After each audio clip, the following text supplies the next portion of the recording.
All right, good morning, everybody. Again, last week, I hope you all had a wonderful Purim. We were on a wonderful Shabbaton. And now what I would like to do is, since we're still in the month of Adar, maybe we'll talk about a couple of concepts that relate to what this month is all about. The Jewish people were compared to olives. Why are we compared to olives? Because to get the oil out of an olive, you got to squeeze it, right? How do you get wine out of a grape? You got to trample the grapes to get the wine. And when you start thinking about things like that, you could start to maybe see a connection between drinking and Purim. And again, what I would like to do is focus on the journey, the resistance of working, right? The resistance of working hard to make the wine out of the grape. So it's obviously a work of separating the impure, the skin, and the peels, and the extraneous, in order to reveal the hidden and the deep, the wine, right? That's hidden deep inside of the grapes. And you can begin to hear, again, the drinking element to Purim here. Again, drinking the wine, which is obviously intoxicating. And there's a very deep connection here. The fruit, by the way, the fruit that Adam was tempted with, according to one opinion in the Gemara, was a grape. In fact, that's why Noah planted the fruit of the vine. He was trying to recreate the original world that overcame it, right? And to overcome it correctly. And of course, what ended up happening is that didn't happen. The physical overcame him. So in a sense, that's our battle. Amalek comes to attack us. Why? Because we're on a journey. That's what it says. It says that he attacked us on our way. Again, we're talking about us taking a journey. And if your values are that you're settled in this world, right? You want to use this world. This is your place of residence. You know what Esav wants from Yaakov? He wants this world. That's what Esav wants. He wants this world. He wants to dominate. He wants the dominance. He wants the mastery of this world. That's what Esav wants. He's using this world as his destination. This is where Esav settles. This is where his life is at. And the Jewish people are using this world for a totally different purpose. The Jewish people are using this world as a journey to another place. We're traveling through the world, and we use this world to get someplace else. We declare that this is not our destination. This world is only a means. All of its difficulty that comes along with it. Every difficulty in order to move somewhere else. Again, the fundamental battle between us is, Amalek sees this world as destination. And we're using this world as an opportunity to get somewhere else. And the offense to Amalek is that you're making a thoroughfare of his home. You're telling him that his world is a means to another world, and you're destroying his world just by saying that. He builds a culture where you can extract as much pleasure from this world as you can, right? A culture geared toward living in this world as long as you can, enjoying the pleasures and wealth as much as you can. That's Amalek's philosophy. That's our Western philosophy, which is obviously a Greek philosophy. Right? The Romans didn't have their own. They adopted it was Greek. So the right to happiness, right, in this world, that's what it's all about. It's about this world. It's not a transcendent happiness. It's enjoying this world and squeezing it to the maximum to extract what this world can give you in terms of pleasure. When you walk into a world like that and you tell Amalek that we're interested in this world only to walk through as a corridor, right? An entrance hall to the place where we're actually going, you've destroyed his home completely. So we're only interested in this world to walk through. So what you're doing there is you're telling Amalek that your home isn't a destination. All it is a hallway to get to the destination.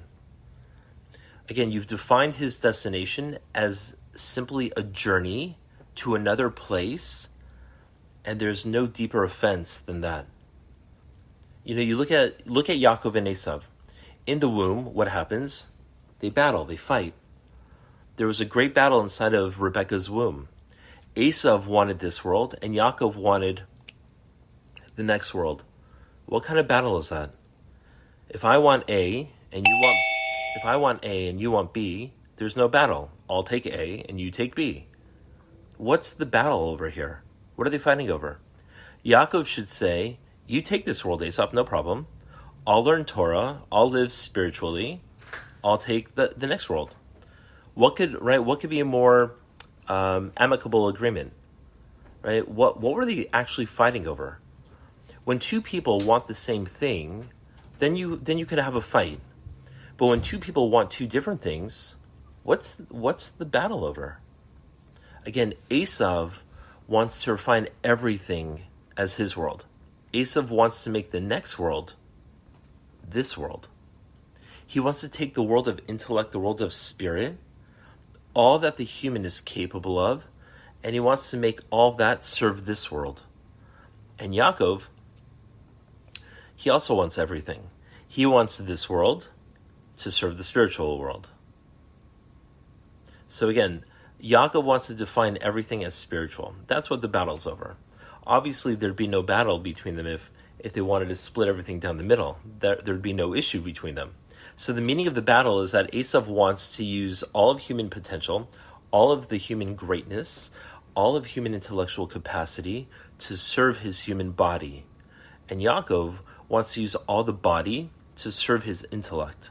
He wants to use it as a vehicle. That's what the battle's over. So they both wanted everything. Esav wants to define everything as this world, and Yaakov wanted to define everything as the next world. That's what the battle's over. Adar is the month of happiness. Laughter is a very important thing to understand. Very important. Laughter is a response to inversion. Inversion. When things are all of a sudden changing into their opposite. And one of the features of laughter is joy. And obviously the faculty of the month of Adar, right, obviously would be laughter. But the obligation of the month is to be joyful. That's what the obligation of the month is. It's to be happy. How can you always be joyful? You can't. Obviously you can't. So let's talk about joy for a minute. Let's talk about the journey that generates joy. Again, a journey is a process of elevation. You get to one place better than you were before. Again, the journey is always a progression. The journey from Egypt to Sinai is a progression. You're counting 49 days, and you're progressing to something higher. You begin with freedom, right? You break the bonds of Egyptian reality, right? The slavery, and you end up with Torah. Again, a journey is not, it's not to end up in the same place that you left. What would be the point of that? If you went on a journey to some place that offered nothing more than what you already know or have, what kind of journey is that? You may as well have stayed home. You may as well not have left. A journey is always something being overcome. Each step of the journey is only meaningful if the grape is being trampled and the wine is being revealed. Maybe that's a good way to put it. And therefore, the process of Adar is a journey which involves an ultimate transition. An ultimate transition. Again, not just one step. You take one step in Adar which transforms annihilation into redemption. The Jewish people are earmarked for genocide. Haman and the king are planning to kill every Jew on earth on one day. And suddenly, that becomes a whole new redemption where a whole new Torah is brought to the world. That's a cause for utter joy. Joy is always an experience of an expansion. Simcha means you go from a limited state to an expanded state. Joy doesn't mean frivolity and a mindless drunkenness. That's not what joy is. Real joy is when you make a progression, when you make something new in yourself. When someone experiences joy, their world expands. You notice when they experience a very personal and meaningful joy, what happens? People's worlds expand. What happens when you're extremely happy? You open your arms. You go beyond self. You embrace others. They have enough to give and include other people. When someone is mourning, right, the exact opposite of joy, when someone is experiencing mourning, when somebody dies, for example, what happens? There's a shrinking into the borders of their own existence, where no one else can enter. By the way, the mitzvah of comforting a mourner is simply to sit in front of them so they can speak. You shouldn't speak when comforting a mourner. You should be sitting there in order to expand them, to draw them out of their limited world. That's the point of going to visit a mourner, to reopen their shrunken world. Again, joy is the opening of a world. It's the expansion of a world. You know, the word simcha in Hebrew has the same letters as chamisha, 5. What's the connection between joy and 5? Maybe you'll enjoy this little ride of numbers. The limited world is always 4. The 4 sides of a two-dimensional reality. In Hebrew, dalid, which means 4, also means sad. Dal in Hebrew means to minus or subtract. Dalut in Hebrew means poverty. It means to empty out. Dal means a poverty-stricken individual. So the world of 4, there's no depth, no reaching up into a higher dimension. Then you get to the number 5. 5 is where the two-dimensional world gets another dimension of expansion. You put the fifth element into 4, and now you get height. What's a hey, the letter hey? What is it? All it is a dalid with a dot. That's what makes it a hey. The dot is that third dimension seen head on. Amalek is the grandson of Esav, and Esav is the world of 4. When Esav comes to attack Yaakov, he comes with 400 men, because that's his world, a world with no expansion. 5 is your avenue to a world of transcendence. The Torah has 5 books. Avram has his name changed to Avraham. The world is comprised of 5 elements. The 4 flat elements, and then the 5th that makes them transcend. So 5 is where you begin to experience an expanded world. What happens when that level itself transcends? You get to 6. Sheish in Hebrew is the same word as sas, which means unlimited joy. Unlimited joy. Sason v'simcha, you have smechim b'seisam v'sasim b'vo'am. Again, the sun is rejoicing when it goes out in the morning, but it reaches its ecstasy when it comes home at night. So you have 6, which is an expanded form of expansion. And the reason is now you've got all 6 elements of a 3-dimensional world, namely the 4 walls and the roof and the floor. In English, we call this a 3-dimensional world. In Hebrew, we call this a 6-sided world. So this is sas or sheish, which is an expanded world that is a higher type of joy. When you get to 7, this is where all 6 are integrated, where they're all correctly connected.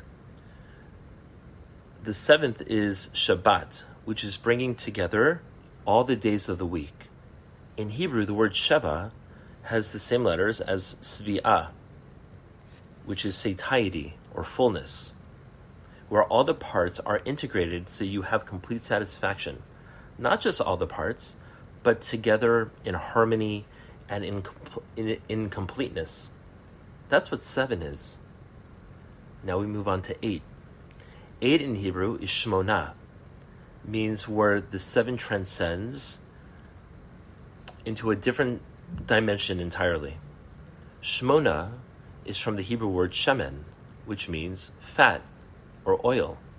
What is fat?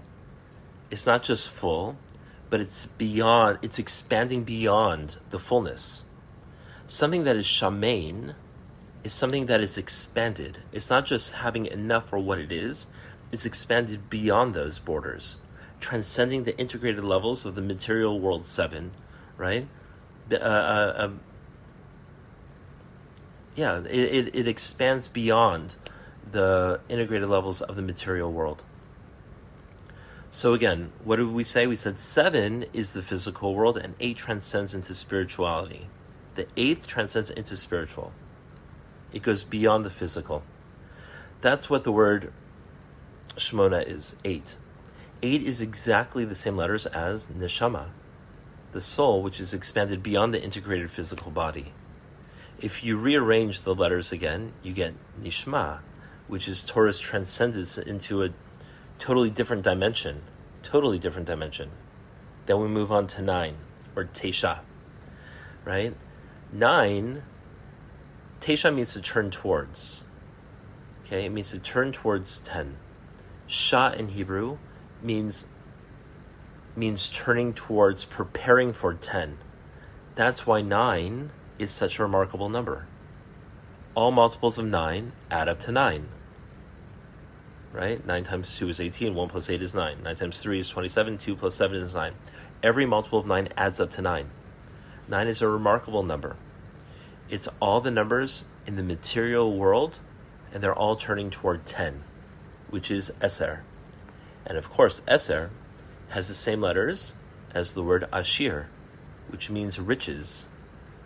Not just expanded beyond its borders, but expanded enough to give to others as well. That's the concept of riches. But it begins with joy.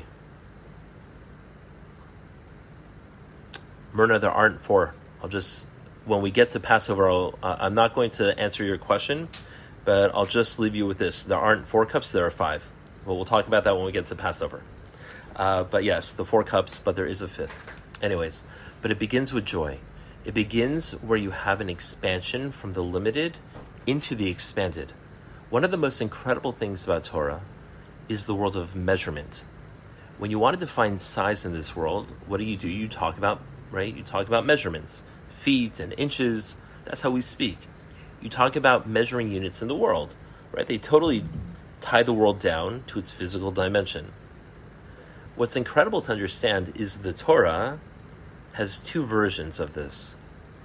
The Torah has limited measurements and expanded measurements. For example, look at a tefach, which is a hand's breadth. But there are 2 types of tefachim. There are 2 types of tefachs. There's one called the tefach atzuf, which is called a sad tefach. And there's a tefach sochek, which means a smiling tefach. Where if you're listening to me and you're not watching me, put your hand out in front of you, and keep your fingers together. That's called a sad tefach. Now slightly express your fingers. That's called a happy tefach. Just open your fingers a little bit. That's called a happy tefach, where you express your fingers slightly. That's a happy tefach. Isn't that amazing? You have 2 types of measurements in the Torah. You have limited measurements, which are constrained and constricted, and then you have expanded measurements. One's called limited or sad, and one's called happy or smiling. You have an amma. Are they limited ammas, or are they an expanded amma? Right? When Ezekiel, for example, gives the dimensions of the 3rd temple, are the dimensions he gives to be made out of sad, limited ammas, or are they to be made out of expanded, happy ammas? The point here is, what engineer in their right mind would use 2 systems of measurements? Sad feet and happy feet. We don't do that. Right? Could you imagine that? What smart mathematician or engineer would use 2 systems of measurements? That's exactly what the Torah does.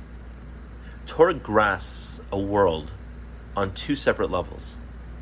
It grasps a world on a physical level, which has limitations, and those very limitations are the reason that the world can expand.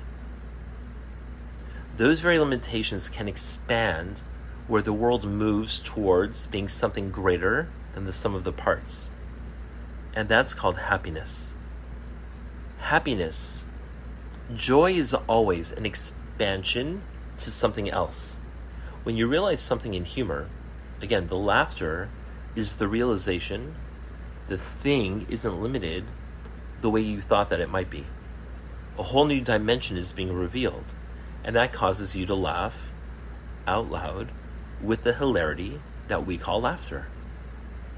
Adar is the month of Simcha.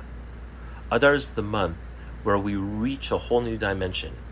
When Purim happened, the Jewish people were redeemed. What's the big celebration? We weren't better off than we were before. What happened on Purim? The Jewish people were destined for destruction. All the Jews were supposed to be killed on the exact same day. And that plan was foiled. But we weren't redeemed. There's no redemption from the Persian Empire. No going back to Israel, no building of a temple yet. That happens later. So what's the big celebration of Purim? What's the big deal? When a doctor tells a patient, hey, I've got some bad news for you. You've only got a few weeks to live. And the patient comes back for his last appointment. And the doctor says, I have no idea what happened. There was a miracle. But you're totally cured. The patient reacts with an incredible joy. But what are you rejoicing over? You're just simply alive. Still probably weak. What's the joy? The joy is he's alive when he was about to not be alive. But when you think about it objectively, how long does something like that last? Maybe a couple days, but then, by a few days later, you'll be back to complaining about the toast being burnt and all those other things that we complain about all the time. And the Jews were subject to a foreign king. They weren't slotted for destruction. That didn't happen. And they went back to being subjects to a foreign king. Nothing changed in that regard. So thank you, Jenna. So what's the rejoicing over? What's the big deal? The point is the Jewish people expanded into a whole new dimension. That's what they did. We moved to where it took explicit miracles from a different world to see God, and we now move into a world where you don't need them anymore. After Esther, there are no more open miracles. Prior to Esther, miracles were intermittent. How do we say it? Before Esther, miracles were intermittent flashes of lightning in the night. That's what they were. But after Esther, that's when the day breaks. After Esther, we learn to see God's hand in the hidden. The whole exercise of Purim was seeing the divine protection behind the scenes. In a world where political happenstance and coincidences, and you're able to see God in that, that's what it's about. No more open miracles. In that world, in a world like that, are you able to see Hashem? That's what you could call the dawning of the day. So Haman tries to destroy us. But because of Haman, what happened? The Jewish people committed themselves to Torah in an incredible way. That's the hilarity of Purim. That's the hilarity. And that's the reason for the real rejoicing. In Nisan, God redeems us in the light. Pesach, that redemption is an open miracle which everyone saw. That's how the year begins, with an open miracle. And then the year grinds on, and 12 months later, we reach Adar, where we're at today. And so you're as far as possible from, right? You're removed as far as possible from Pesach, as far as possible away, right? Where forgetfulness begins to set in, and in the depth of winter, far away from inspiration, right? Of the Pesach from the previous year, where all hope seems to be closing. The time that the Jewish enemies decide to close in on us, and Amalek thinks that they can destroy us, at that exact point, that's when you have a Purim. That's a learning to see in the darkness. And that's the humor of Purim, where it seems that it can't get any worse, but it gets better than it was before. So what's joy? What is joy? Real simcha is the expansion that takes place when you tread underfoot something lowly in order to get to a higher place. So this journey isn't so much walking along a road, but it's climbing a ladder. As you push down on the rung, that's how you go up. A real derech is a journey against resistance. A real derech, we're not talking about simply progressing in a linear fashion. Sorry, let me catch up on a couple of comments.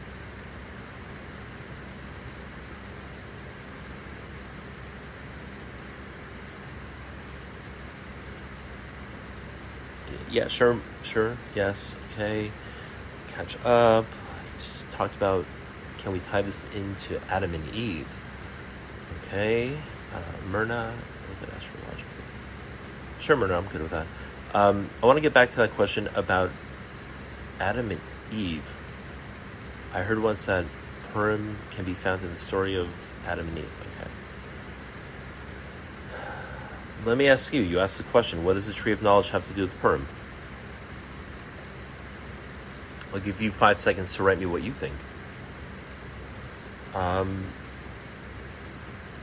So for all of you listening out there, not live with us, somebody asked if we could tie in the tree of knowledge and the story of Adam and Eve to Purim. It is the tree of good and evil after all, right? And the mixture of both good and evil, the mixture of the two. So when you eat the fruit of the tree, you become confused. So there are Kabbalistic sources which refer to the tree as the tree of doubt. You can no longer tell good from evil. So what does this have to do with Purim? The Gemara says, where do we find Haman in the Torah? Where do we find Haman in the Torah? This is what the Gemara says, right? We can see Haman by the tree of knowledge. We can. Hamin ha'etz, right? Did you eat from the tree which I forbade you from eating? Hamin, right? That's the same letters as Haman. When man and woman introduce doubt into their consciousness, that's when Haman can be created. Haman is a descendant of Amalek, and the gematria, the numeric value of Amalek, is the same numeric value as Suffolk, doubt. So there's an answer to your question. I hope that was a satisfying answer. Let me catch up on a couple questions. Jeremy, yeah, that's right. Okay. By the way, all the private comments, if they're not personal, you can write them publicly. Oh, that's a good question. Okay. So somebody just asked, we have 613 commandments. Does that mean that the law for Purim is in the Torah? That's a good question. Let me give some. This is actually very important to understand. Purim is the opposite of Har Sinai. God totally reveals himself at Sinai, and people are moved. By Purim, what happens? By Purim, God, what do we do on Purim? We put on costumes. We wear masks. So by Purim, again, Hashem's name is not mentioned once in the Megillah. God wears a mask, right? His name isn't mentioned once, and yet without seeing God, the Jews accept God, right, as well over here like they did at Sinai. We just read the book of Esther last week, so I'm sure you all remember that in the 9th chapter of Esther, verses 27 and 28, I think, that's where it says that the Jewish people took it upon themselves to remember and to commemorate Purim. So this is a rabbinic commandment. And by the way, most are hidden, are hinted to in the Torah. I'll give you an example. In Leviticus chapter 23, the chapter describes all the holidays, starting from Passover and ending on Sukkot. What comes after Sukkot? Hanukkah. So Hanukkah should have been mentioned right after Sukkot. But Hanukkah doesn't happen for another 1,200 years, right after the Torah. That's why in Leviticus 23, you won't find the lighting of the menorah. But if you look at the 24th chapter, Leviticus 24, that opens with the commandment of the menorah. That's Hashem winking at us and saying, not yet. So it can't be in chapter 23.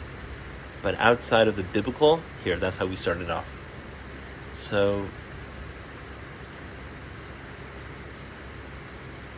yes, Mourner. So, how do we deal with, for example, Deuteronomy chapter 4, verse 2, right? In that verse it says, you're not to add or subtract from the Torah. You're not allowed to add or subtract from the Torah. Purim, right? Purim's in the book of Esther. Secondly, it would be usher, it would not be allowed to say, you wouldn't be allowed to say that God commanded Moses in the Torah regarding the laws of reading the Megillah or giving gifts to our friends on Purim. Right, that would be adding to the 613 commandments, and that would be absolutely forbidden to do. But what is not forbidden, and we see this everywhere, based off Deuteronomy chapter 17, verse 10 and 11, that this is of a rabbinic obligation. Right, we see Daniel prays 3 times a day, and he also refused to eat cooked food by a non-Jewish person. There's no biblical prohibition, but he followed the rabbinic prohibition. That's fine. We have a commandment to put a fence around the Torah, to protect the Torah. A person needs to know their own weaknesses. You're allowed to build your own fence around your Torah. There's nothing unsafe about a baby, for example, holding a knife from the handle.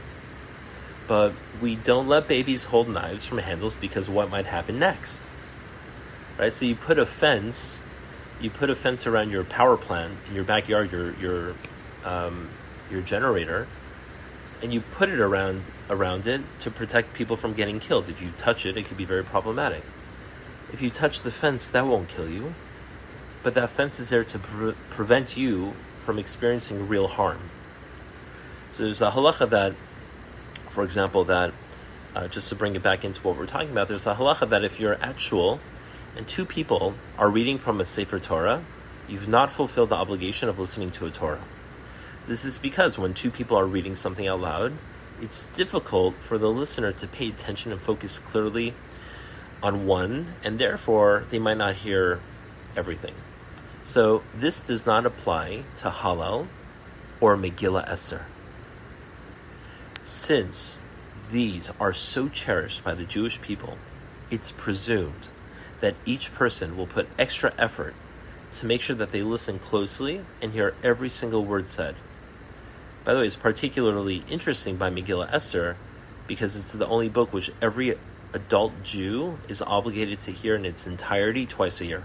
It's the only one like that. Anyways, let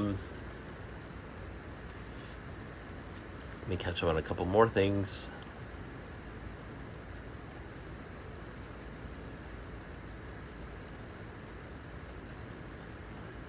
Sorry, 1 second.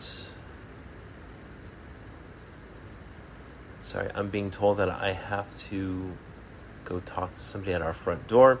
Anyways, this is what Purim is. This is what Adar is. It's the hilarity. It's being joyful. And again, Haman tries to destroy us. But because of Haman, the Jewish people, what did we say before? They committed themselves to Torah in an incredible way. And that's what the hilarity of Purim is.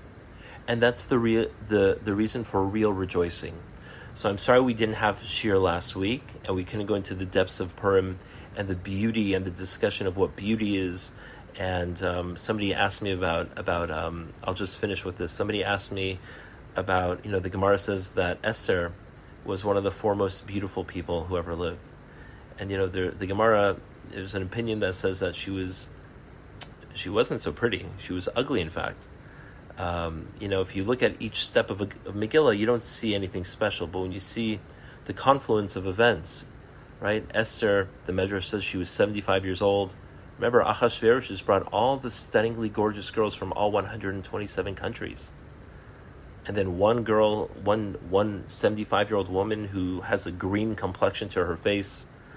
And that opinion says that she was in fact ugly. But things are also relative. Remember, Sarah, all of our imaot are said to have been beautiful. Sarah was beautiful. Rivka, Rachel were beautiful. Leah had something going on with her eyes, so it doesn't focus on her beauty. But Sarah, it says that she had a hint of what Chava was. She had a hint of the beauty of Chava, of Eve. So that means to us, Sarah was beautiful. But if you saw her standing next to Eve, it would have been like looking at a monkey compared to a human. But again, everything is relative. By the way, Dinah, the Ramban says that Dinah was stunningly gorgeous, but the Torah does not mention Dinah's looks. You know why? Because she was molested. She was raped. And so since she was physically abused, the Torah doesn't talk about her beauty. Maybe in another shir we'll talk about the Torah's contradiction of beauty and how you shouldn't focus on beauty. And there's some unbelievable lessons to be learned from that. And also the feminine beauty of Joseph, of how stunningly beautiful Joseph was. Maybe we could talk about that too. Anyways, I'm wishing you all a wonderful Shabbat. I hope that you all enjoy the rest of Adar. And I'm very sorry about not having been here last week, but I'm very, very happy to be here again today. Have a great Shabbat, everybody, and I'll talk to you soon. Shabbat shalom.